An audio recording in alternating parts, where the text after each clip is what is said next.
for this, accepted idea of how somebody should be, or this ideology, or this PC standard. Like, how about no?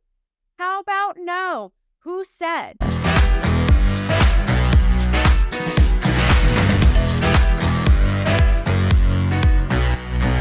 This reminds me of the time when I interviewed a major writer on the show and I think she was the co-executive producer, which is big leagues. Like these peoples are pulling the strings, right? They're making the shit happen.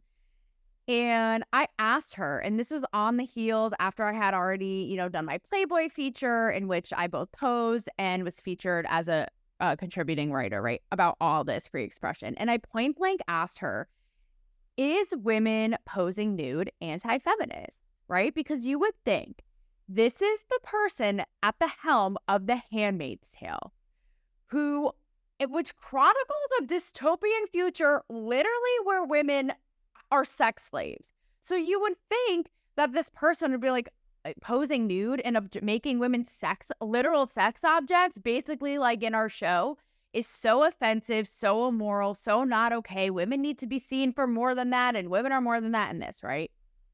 I'll have you know that the reason at first she was like, oh God, I asked her, I was like, would you ever do it? And she was kind of like, oh God, no, oh gosh, no, I couldn't do it.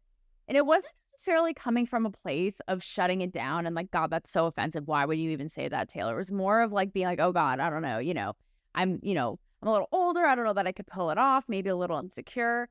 And I kind of probed her a little bit and pushed her, gave her a nice gentle nudge.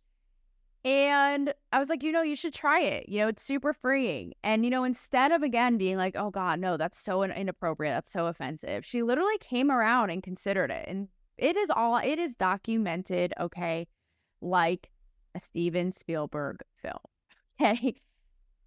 She says maybe it'll actually be liberating. Maybe I actually would consider it and comes around, right? Because, again, even the people, it's so seeped into our psyche of how women are supposed to be and shouldn't be, and how they're victimized and this, that, and the other thing, and what's okay in the boxes and how to perceive them and how to portray yourself as a woman. All this, like, it runs so deep that even somebody whose work is advocating for expression of woman couldn't even see at first. Like, oh, I don't know. And then saw it ultimately. It was like, yeah, maybe I'd come around to that, which was honestly surprising. I didn't see that coming, but it just goes to show the power of that. Like, when we break out of these little prison cells in our minds, what we can be.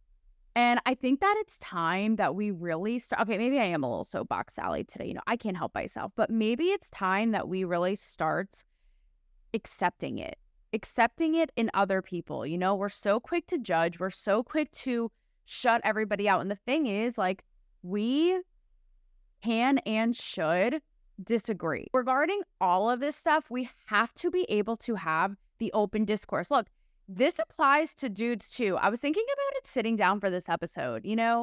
This applies to dudes too, and especially now in the war on men, and you have like the Andrew Tates yapping away about all this nonsense. Don't even get me started on the whatever podcast. Like, let's not open that can of worms, okay? But all of this conflict and war and battle right now, how men have to be. And I thought about it. It's like, I feel like it's just as powerful for men to rock this shit too. Like, there is nothing more powerful than a man who can hold his own and has that air of confidence and is rocking what he's got and can hold his own in a conversation or with opinions, or is smart or has his own thing going or ambitions and looks how he looks. Maybe he's like ripped. Maybe he's like the scrawny Ashton Kutcher look. Maybe he has tattoos. Maybe he has piercings. Maybe he has a mullet, Theo Von style, Morgan Wallen style, if you will, like a mustache, whatever it is that you're into, however, whatever floats your boat there. But I think that it's really time that we accept not only ourselves, but each other. And I'm so sick of this shit yet again of, I hear it all the time, women, well, you'll be best perceived if you dress like this in this environment, or for this, accepted idea of how somebody should be, or this ideology, or this PC standard. Like, How about no? How about no? Who said? And that's why we have to be able to agree to disagree on these things.